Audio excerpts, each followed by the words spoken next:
샬롬 삼국지 10권 9번째.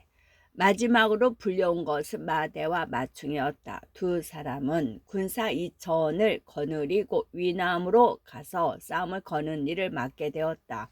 그로부터 얼마 뒤였다. 위장 잠유가 군사들을 이끌고 모규와 유마를 몰아 군량을 운반해 가고 있는데 군사 하나가 달려와 알렸다. 앞에 우리가 군량 옮기는 걸 지켜줄 군사들이 와 있습니다. 자미가 다시 사람을 보내 알아보니 정말로 자기 편 군사였다. 이에 위병들은 아무 걱정 않고 앞으로 나갔다. 그런데 양쪽 군사가 합쳐질 무렵에서였다. 호련 함성이 크게 일며 자기 편이라고 믿었던 군사들 뒤편에서 촉병이 쏟아져 나왔다. 촉의 대장 왕평이 여기 있다. 목숨이 아까우면 모두 항복하라. 앞선 장수가 군량 나르는 위병들을 덮쳐오며 소리쳤다. 그 뜻밖의 변괴에 위병들은 미쳐 손발 놀릴 틈이 없었다.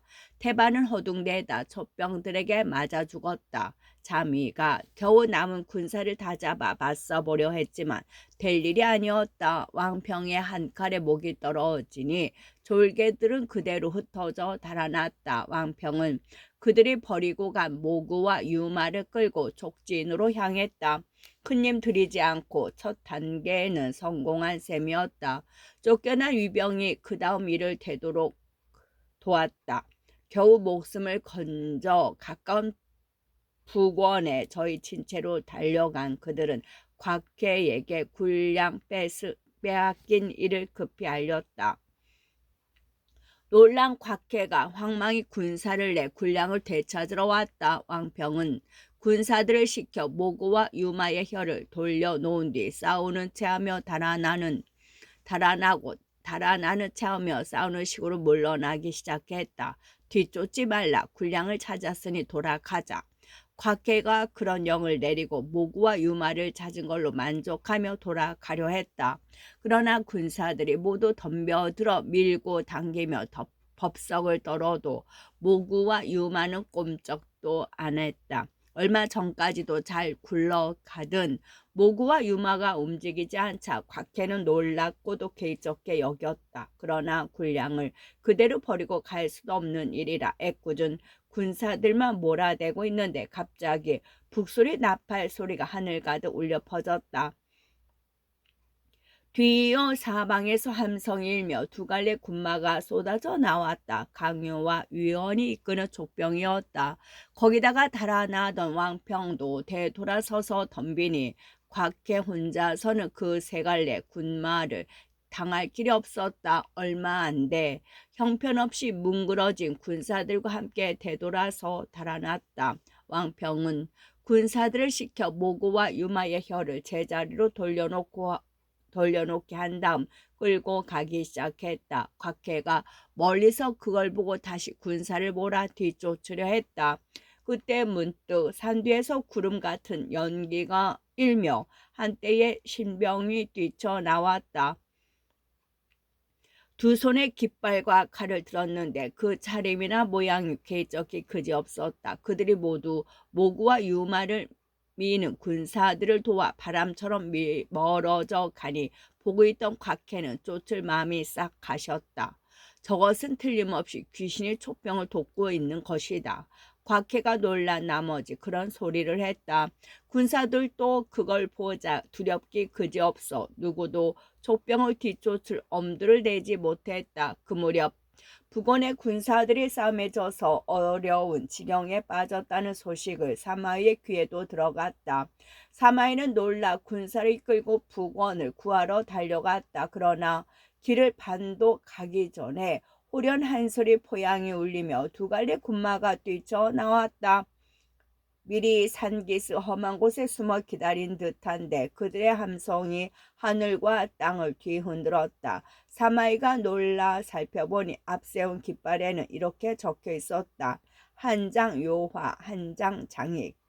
사마이가 군사를 꾸짖어 싸워보려 했으나 이미 겁먹은 군사들이라 제대로 움직여지지가 않았다. 한바탕 진이겨져 군사들 모두 잃고 홀몸이 되어 빽빽한 숲속으로 달아났다. 장익은 뒤처져 군사를 거두고 요하는 앞서서 그런 사마의를 뒤쫓았다. 요하가 뒤쫓으며 보니 사마이가 놀란 끝에 정신이 어지러워 나무 한 그루를 뱅뱅 돌고 있는 게 눈에 들어왔다. 요하는 말을 박자 달려고 한 칼에 사마이를 베어버릴 양으로 힘차게 내리쳤다. 그러나 아직도 사마이의 운이 닿지 않았던지 칼은 사마이를 빗막쳐 나무 등걸이 깊숙이 박혔다. 요하가 힘들여 칼을 뽑고 다시 사마이를 뒤쫓으려 했으나 그때 이미 사마이는 저만큼 숲을 벗어나고 있었다. 요하는 그래도 단념하지 않고 그런 사마이를 뒤쫓았다. 하지만 곧 사마이의 자취는 잃어버리고 겨우 그 숲 동쪽에서 땅에 떨어진 금투구 하나만 찾았을 뿐이었다. 바로 사마이가 쓰고 있던 투구였다. 요한은 그 투구가 동쪽에 떨어진 걸 보고 사마이가 동쪽으로 달아난 것으로 짐작했다. 곧 동쪽으로 말을 달려 뒤쫓았다. 그러나 실은 그때 사마이는 서쪽으로 달아나고 있었다. 일부러 자기 투구를 동쪽에 버려놓고 그 반대편으로 빠져나간 것이었다. 요한은 한마장으로 뒤쫓았지만 사마이의 자취는 끝내 찾을 길이 없었다. 마음만 급해 바삐 말을 몰다가 한 군데 골짜기 어귀에서 뜻밖에도 강유를 만났다. 강유를 만나고 난 뒤에 헛짚은 걸 안 요한은 하는 수 없이 강유와 함께 공명이 있는 진체로 돌아갔다.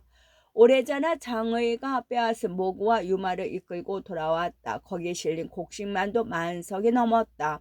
요한은 주워온 사마이의 금투구를 바쳐 그날의 으뜸가는 공을 기록했다. 위원은 힘든 싸움을 치렀건만 자신이 요하에게 뒤진 게 분했다. 함부로 원망하는 말을 내뱉었으나 공명은 짐지 모르는 채했다. 한편 자기 진체로 돌아간 사마이는 더욱 괴로웠다. 엄청난 군량을 빼앗긴 데다 적지 않은 군사까지 꺾이고 자신은 목숨마저 위태로웠으니 장졸들을 마주 보기가 난감할 지경이었다. 그때 마침 사신이 와서 천자의 조서를 전했다.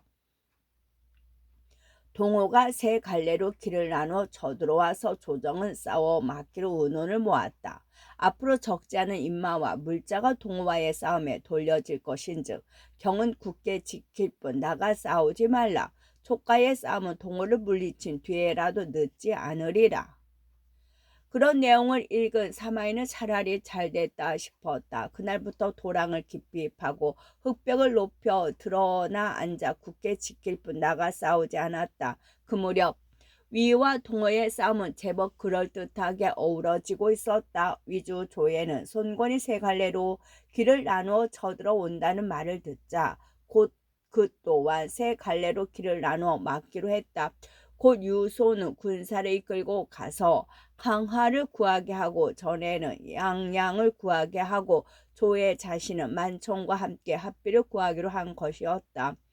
만종이 먼저 소호구에 이르러 강물 맞은편 언덕 쪽을 바라보니 싸움배가 줄비하게 늘어서고 기치가 잠옷 엄숙하게 휘날렸다. 만총이 중군으로 돌아가 위주를 찾아보고 아뢰었다. 오나라 것들은 우리가 멀리서 온 것을 깔보고 아직 방비가 제대로 되어 있지 않을 것입니다. 오늘 밤 그 빈틈을 타 저들의 습세를 급습하면 반드시 이길 수 있을 것입니다. 그게 바로 짐의 뜻과 같소. 위주도 대뜸 그렇게 찬성하고 그 용맹이 뛰어난 장구를 불러 영을 내렸다. 너는 군사 5천을 이끌고 불지를 기구를 갖춰 호구를 따라가며 공격하라. 그리고 만총은 5천 군사로 동쪽 언덕을 따라 내려가면서 오군의 진체를 들이치게 했다. 그날 밤 이경 무렵이었다. 장구와 만총은 각기 5천 군사를 이끌고 가만히 호구 쪽으로 나갔다. 다행히 오병의 경계가 허술에 들키지 않고 수체 부근에 이를 수 있었다. 거기 힘을 얻은 위병은 함성과 함께 오병의 영체로 뛰어들었다. 한편 면구로 쫓겨가 있던 제갈그는 첫싸움에 크게 진 것보다 더 큰 일이 생겼다. 뜨거운 날씨 때문인지 군사와 말들이 병에 걸려 자빠지는 일이었다. 견디다 못한 제갈근은 편지 한 통을 써서 육순에게 보내며 군사를 물려 오나라로 돌아갈 의논을 했다. 읽기를 마친 육순이 그를 가지고 온 군사에게 말했다. 상장군께 가서 내게 따로 생각이 있으니 조금만 기다리라고 하라. 이에 제갈근에게 돌아간 사자는 육순의 말을 그대로 전했다. 그러나 제갈근은 그 말만으로는 답답했다. 육순의 속셈이 어떤 것인지 짐작이나 해보려고 그 사자에게 물었다. 육도둑은 어떤 일을 하고 계시던가? 군사들을 시켜 영채 밖 들판에 콩과 팥을 심게 하는 것을 보았을 뿐입니다. 도둑 스스로는 장수들과 함께 집문 밖에서 활쏘기를 즐기고 계셨습니다. 제갈근은 그 말을 듣고 깜짝 놀랐다. 그 영문 모를 짓거리가 무엇 때문인지 알고 싶어 이번에는 그 스스로 육순의 영채로 달려갔다. 지금 위는 조회나 몸소 나와 그 세력이 매우 큽니다. 도둑께서는 어떻게 막으시겠습니까?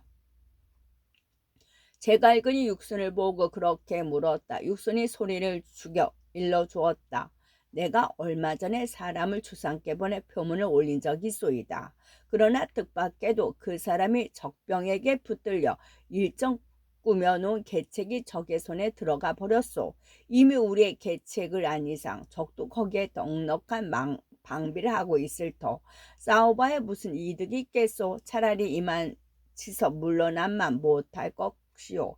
그래서 이미 주상께 새로운 표문을 올려 천천히 군사를 물리기로 말을 맞춰 놓았소이다. 이미 그런 뜻이 있으시다면 어서 빨리 군사를 물리실 일이지 어찌 이리 늦장을 부리십니까? 제갈근이 아무래도 할 수 없다는 듯 다시 그렇게 물었다. 육순이 빙긋 웃으며 그 까닭을 밝혔다. 우리 군사를 물리려 한다면 반드시 천천히 움직여야 할 것이오. 지금 만약 급하게 물러나면 위병은 반드시 그 기세를 타고 뒤쫓을 것인즉 이는 바로 싸움에 지는 길을 스스로 마련하는 격이 되고 마오. 그러니 자유께서도 싸움배를 재촉해 거짓으로나마 맞서려는 듯 보이게 하시오. 나는 짐짓 인마를 양양쪽으로 몰고 나가 적으로 하여금 의심을 갖게 한 뒤에 천천히 강동으로 돌아갈 것이오. 그리 되면 위병은 우리를 함부로 뒤쫓지 못할 것이외다. 그러자 제갈근도 비로소 육순의 속셈을 알았다. 그 계책대로 따르기로 하고 자기 영체로 돌아가기 바쁘게 싸움배를 물에 띄웠다. 곧 덤벼들 듯 하면서 실은 돌아갈 채비를 하는 셈이었다. 육순도 곧장 계책에 들어갔다. 전에 없이 대오를 정돈하고 고함 소리로 기세를 높이며 느닷없이 양양 쪽으로 밀고 들었다. 세작이 이내 그걸 살펴 위주에게 알렸다. 오병이 움직이기 시작했습니다. 마땅히 그 움직임에 맞설 채비를 하셔야 합니다. 첫싸움에 이겨 기세가 잔뜩 올라있던 위의 장수들은 그 말을 듣자 모두 나가 싸우기를 원했다. 그러나 육순의 놀라운 재주를 잘 알고 있는 위주는 고개를 가로저었다. 육순은 꾀가 많은 사람이다. 우리를 깨어내기 위한 계책일지도 모르니 가볍게 움직여서는 아니 된다. 그 말에 장수들도 슬며시 겁이 나 더는 우겨대지 않았다. 며칠 뒤었다. 다시 세장이 알려왔다. 동해 세 갈래 군마가 모두 물러갔습니다. 위주 조회는 그래도 믿을 수가 없었다. 곧 군사를 풀어 한 번 더 자세히 살펴보게 했다. 얼마 뒤에 정말로 오병들이 모두 물러갔다는 게 밝혀졌다. 그제서야 위주는 탄식했다. 육순이 군사를 부리는 솜씨는 손자 오자 보다 뒤지지 않겠구나.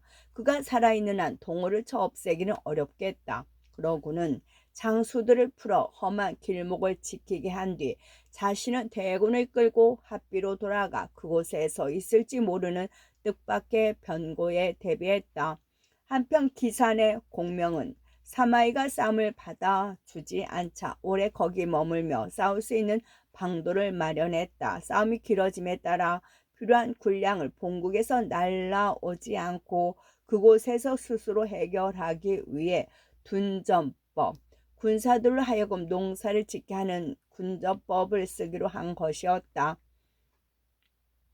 공명은 그곳의 논밭을 모두 거두어 촉군의 그중 하나를 가꾸고 그곳 백성들이 나머지 둘을 가꾸는 식으로 나눈 뒤 군사들과 백성들이 서로 넘나드는 일이 없게 했다.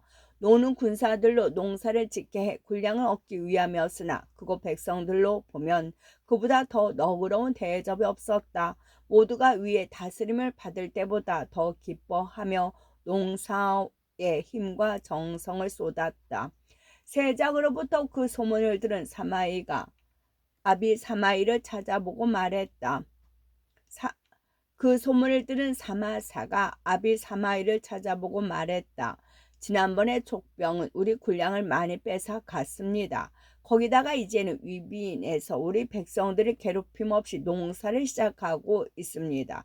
모두가 이곳에 오래 버티면서 싸우기 위한 계책임이 분명하니 이는 나라의 큰 걱정거리가 아닐 수 없습니다. 아버님께서는 무슨 까닭으로 그 꼴을 보고만 계십니까?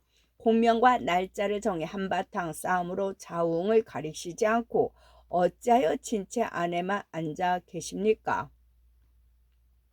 제법 사람을 중독하는 데가 있는 말이었으나 사마이는 별로 흔들리는 기색이 없었다. 나는 주상의 명을 받들어 굳게 지키고 있을 뿐이다. 가볍게 움직여서는 아니 된다. 그때 다시 군사 하나가 뛰어들어와 알렸다. 위원이 전에 도둑께서 잃은 금투구를 쓰고 진체 앞에 나타나 욕설을 퍼부으며 싸움을 걸고 있습니다. 그 소리에 곁에 있던 장수들이 모두 분한 기색을 나타내며 나가 싸우려 들었다. 사마이가 웃으며 그들을 말렸다. 성인께서 이르시기를 작은 것을 참지 못하면 큰 일을 어지럽히게 된다 했다. 오직 굳게 지키는 게 으뜸이니 모두 그리 알라. 그러자 장수들도 성을 가라앉히고 움직이지 않았다. 위원은 갖은 욕설을 퍼부으며 싸움을 걸었으나 사마이가 받아주지 않으니 어쩌는 수가 없었다. 한참 동안 욕만 퍼부어 대다가 투털거리며 자기 진체로 돌아갔다. 사마이가 끝내 싸우려 들지 않는데도 공명은 별로 초조해하는 기색이 없었다. 오히려 사마이를 끌어내는 것은 마음먹게 달렸다는 듯 엄청나고도 끔찍한 매복의 준비부터 시작했다. 너는 그곳에다 나무 울타리를 둘러치고 영체 안에는 깊은 구덩이를 이어판 뒤 마른 섭이며 집 건불과 불붙기 쉬운 물건들을 한 박 쌓아두라. 또 그 골짜기 둘레의 산 꼭대기에는 마른 풀과 나무가지로 움집 같은 것을 많이 세워두라. 그러나 더욱 마음 쓸 것은 쥐레이다. 골짜기 안팎에 쥐레를 넉넉히 묻어 불만 붙으면 온통 불바다가 될 수 있게 해야 된다. 공명은 먼저 호루국에 있는 마대를 불러 그렇게 이룬 뒤 귓속말로 다시 당부했다. 그 일이 끝나면 호루국 뒷길을 막아버리고 골짜기 입구에 남모르게 숨어 있으라. 그러다가 사마이가 그쪽으로 쫓아 들어오거든 얼른 쥐레를 터뜨리고 쌓아둔 마른 땔감들에 일제히 불을 붙여라. 그런 다음 골짜기 입구에 군사를 하나 세워 낮에는 칠성기를 가지고 신호하고 밤에는 등불 7개로 신호하게 했다. 마대가 명을 받고 나가자 공명은 그 다음으로 위원을 불러들였다. 너는 군사 500을 이끌고 위병의 진체로 치고 들되 오직 사마이가 싸우러 나오도록 깨어내는 데 힘을 쓰라. 이겨서는 아니 되고 오히려 거짓으로 진체하며 끌어내는 게 좋으리라. 그리하면 사마이가 반드시 뒤쫓아 올 것인데 그때 너는 칠성기가 보이는 곳으로 달아나라. 밤이면 등불 7개가 비치는 곳으로 달아나면 된다. 그렇게 사마이를 깨워 호루곡 안으로 끌어들이기만 하면 그를 사로잡을 계책은 내게 따로 있다. 공명이 그렇게 영을 내리자 위원은 곧 군사를 이끌고 위병의 진체로 달려갔다. 공명은 다시 고상을 불러 일렀다. 너는 모구와 유마를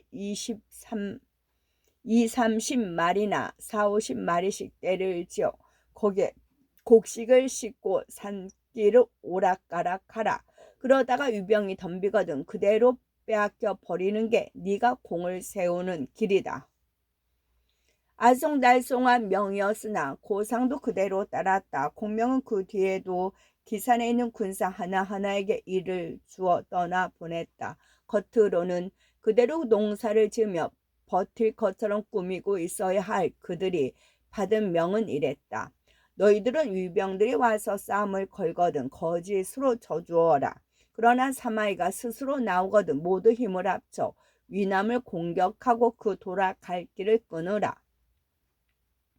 공명은 모든 장졸에게 할 일을 정해준 뒤 스스로는 한 갈래 군사를 이끌고 사방곡 곧 고르곡의 진체를 내렸다. 그 무렵 위군 측에서도 때맞춰 작은 움직임이 일었다. 싸움도 없이 몇 날을 보내자 조미수신 하후예와 하후아가 사마이를 찾아보고 말했다. 요즘 촉병은 사방으로 흩어져 농사를 지으면서 곳곳에 영체를 세워 오래 버틸 계책을 꾸미고 있습니다. 지금 당장 저 없애지 않고 편안히 날짜만 끌고 있어서는 안 될 것 같습니다. 그동안 적은 뿌리가 깊어지고 껍질이 굳어져 나중에는 흔들어 뽑기 어려울 것입니다. 그러나 사마이는 별로 신통치 신통히 여기는 눈치가 아니었다. 이 또한 틀림없이 공명의 계책일 것이다. 그렇게 시큰둥하게 대답하자 두 사람 입을 모아 불퉁거렸다. 도둑께서 이렇게 의심만 하시고 계시다가는 언제 적을 쳐 없애겠습니까? 우리 형제가 힘을 다해 싸워 죽음으로 결판을 내려 나라의 은혜를 갚겠습니다. 하우 형제가 그렇게까지 나오자 사마이도 더 말리기 어려웠다. 꼭 그렇다면 너희 두 사람이 길을 나누어 가서 싸워 보도록 하라. 그렇게 출전을 허락하자 하우예와 하후아는 각기 5천 군사를 이끌고 진체를 나섰다. 사마이는 움직이지 않고 그들이 돌아올 소식만 기다렸다. 하후예와 하후아는 길을 나누어 촉병을 찾아 나섰다. 그런데 얼마 가기도 전에 촉병이 한때에 모구와 유마를 이끌고 오고 있는 게 보였다. 두 사람은 한꺼번에 그 촉병을 덮쳤다. 촉병은 놀라 제대로 싸워보지도 않고 돌아서서 내빼기에 바빴다. 그 바람에 그들이 끌고 오던 모구와 유마는 모조리 위병들의 차지가 되고 말았다. 하후에와 하후하는 빼앗은 모구와 유마를 끌고 영체로 돌아갔다. 사마이를 찾아보고 가진 말로 저희 공을 스스로 축히고 허풍을 떨었으면 말할 나위도 없었다. 다음 날이 되었다.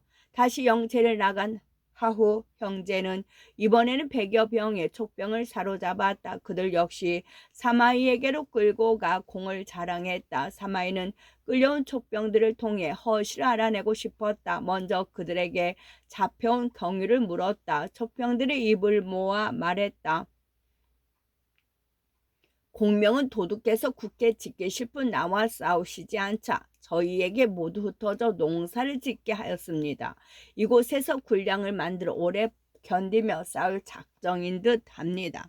저희들은 그 바람에 각기 흩어져서 밭을 갈다가 뜻밖에도 이렇게 사로잡히게 되었습니다. 그러자 사마이는 여러 말 없이 그들을 모두 놓아주게 하였다. 하후아가 알 수 없다는 듯 물었다.